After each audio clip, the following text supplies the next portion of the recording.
If you live in Maine, you know winter means lots of snow and ice. This time of year in the city of Belfast, they'll take all the ice they can get. The second annual Belfast Ice Festival kicks off on Friday. There are ice bars, ice sculptures, and this year there's even an ice sculpting competition. So the first year was fantastic. Unfortunately, it was almost 50 degrees and raining, and that didn't deter people. So it was a smashing success despite the weather. So we're really looking to just build on that. This year we're adding the State of Maine Ice Carving Championship. There previously not been a State of Maine Ice Carving Championship, and so we're hosting it here in Belfast this year. We have 8 teams signed up. It's capped out at 10. We'll likely have 10 teams. And it's really a fun, safe celebration of winter. Really fun and rather remarkable. In order to transform downtown Belfast into a frozen wonderland, you need, well, ice, and lots of it. Luckily, the organizers know a guy. This is Jesse Bouchard, owner of Frozen in Time Ice Sculpting in New Gloucester and ice enthusiast. I've always been drawn to art, so sculpting is an art form. Bouchard was just 17 years old when he got his first taste of ice sculpting. I was a dishwasher at the Sable Oaks Marriott, and the chef was carving with a gas-powered chainsaw. It's loud, it's fun, and he was cutting ice with it. So it made snow, and it was shooting it like it was a squirt gun with snow. So I was addicted. That addiction has stayed with him. Over the years, he's created hundreds of these massive ice sculptures and bars. The blocks can weigh upwards of 300 pounds, and carving the displays takes hours. Most clients are asking for an ice bar. I want my logo of my hotel or of my restaurant in it. I want luges that I can pour martinis through. The Brunswick Hotel this year had a fire and ice, so I did some ice crystals and some flames, and we did a phoenix carving. The ice for this weekend's event will actually be trucked in. But for the purpose of our story, Bouchard showed us how he makes his own. And boy, it ain't easy. It takes skill, precision, and the right kind of tools. This is my main tool. This is the tool I use the most.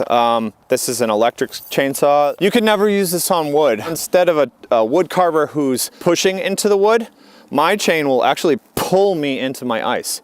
So it is dangerous, and this is an art for a very skilled carver. This is an old-fashioned Alaskan chainsaw mill. So this is how we would make a slab of ice, much thinner, out of the large piece of ice. So we want to make a bar top, or we want to make a butterfly wing.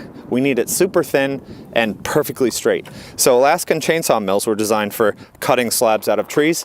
Now we use them to put on top of the block of ice, and then we just drop it down through, and it cuts the slab.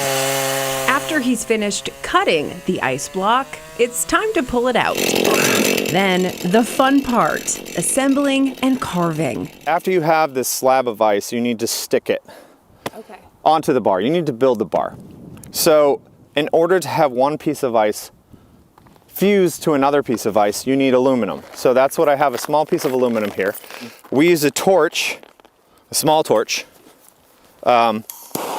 and a large torch to warm the aluminum plate so that we can melt the surface of the ice. So it is loud, kids love to see it, but what we do is we heat the aluminum.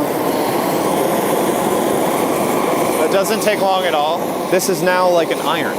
It's super warm. And now a rough surface, a rough block of ice that is covered in bumps. You can make a super smooth surface so that you can build and construct another piece of ice. So you see how it's super smooth, ready for another block of ice to stick to it. And then we go into detail. We have all different types of tools for detail. This is a V-bit. It could make eyes, you can do lines, you can make scrolling marks, you can make little circles. And then we have shapers. So this is one of the most important shapers I have. After I've cut most of the ice away with a chainsaw, I'll use this to sand down edges even more. Bouchard will be sharing his tricks of the trade and finished products all weekend at the Belfast Ice Festival. Organizers say they're excited to have him and the event back for round 2. People are just so excited. I think this time of year, even if you aren't dealing with a pandemic, people are ready to get out of the house. So at the very least, it's a great opportunity to just get out and get some exercise and to see these great sculptures.